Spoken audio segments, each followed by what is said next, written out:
René Descartes was a French 17th century philosopher, famous above all for saying, "I think, therefore I am," but worthy of our attention for many reasons beyond this.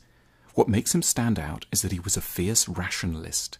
In an age when many philosophers still backed up their arguments with appeals to God, Descartes trusted in nothing more than the human power of logic.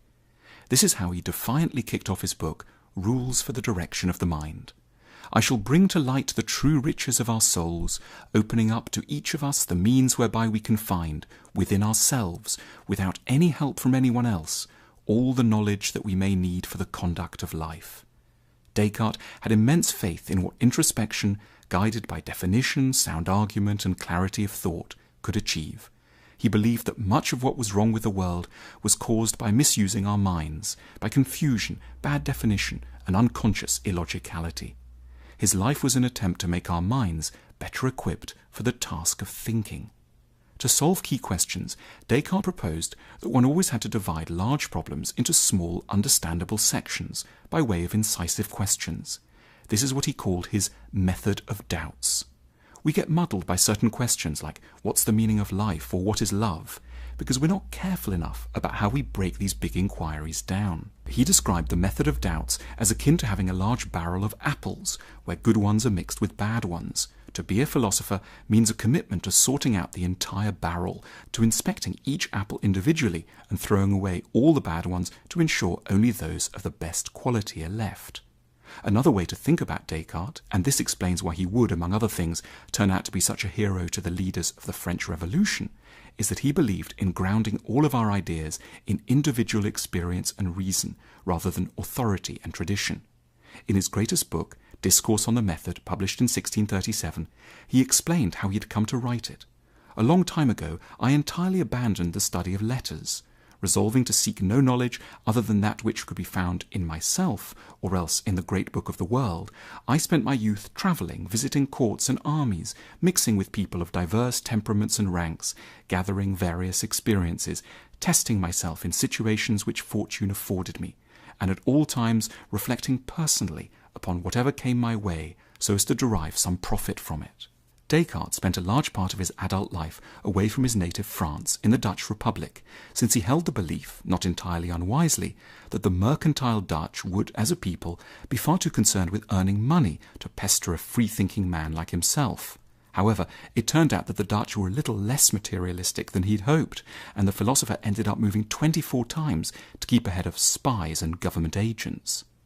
Descartes' subjective approach to philosophy reached its climax when he arrived at the famous phrase, cogito ergo sum, I think, therefore I am.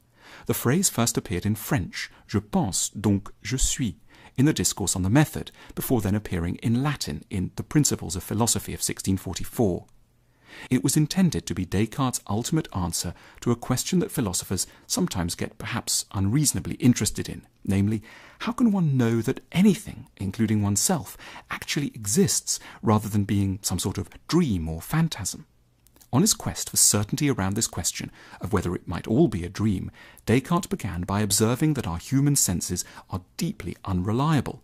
He couldn't, for example, he said, be trusted to know whether he was actually sitting in a room in his dressing gown next to a fire, or merely dreaming of such a thing. But there was one thing he could know for sure. He could trust that he was actually thinking. His existence could be proved by a neat tautological trick. He could not be thinking and wondering if he existed if he did not exist. Therefore, his thinking was a very basic proof of his being. Or, to return to the maxim, I think, therefore I am. This might not sound like a huge insight, but Descartes used it as an Archimedean point in an epistemologically unsteady world. With this certainty safely banked, Descartes argued that his mind could go on to discover other similarly irrefutable truths. Some of the charm of Descartes' work comes from his entwining of personal details along with more arid philosophical passages. He tells us, for example, that his revolutionary idea came to him during the winter of 1619, when he'd escaped the fierce cold of the Low Countries by hopping into a stove and spending the whole day meditating inside. Descartes epitomizes the solitary end of philosophy. One can, in his eyes, solve the most profound problems by searching deep within oneself. Teams of individuals or ideas passed through the generations, as they are in universities, are deeply suspect for Descartes. Philosophers don't need gangs of scientists using expensive equipment, unheard of terminology, and huge data sets. They just need a quiet room and a rational mind. At another point, Descartes recounts that he mocked friends of his who once showed up at his home at 11 in the morning and were surprised to find him still in bed. "What are you doing?" they inquired skeptically. "Thinking," Descartes replied.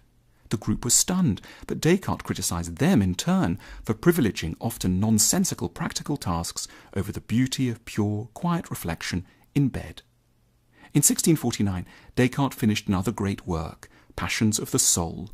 It was the outcome of 6 years of correspondence with a royal acquaintance, the Princess Elizabeth of Bohemia, who was a keen amateur philosopher and a rather emotional and turbulent soul.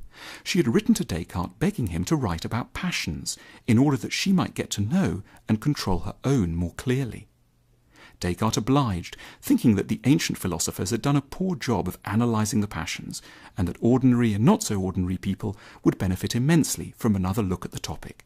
He therefore opened the Passions of the Soul with a characteristic claim: "I shall be obliged to write just as if I were considering a topic that no one had dealt with before me."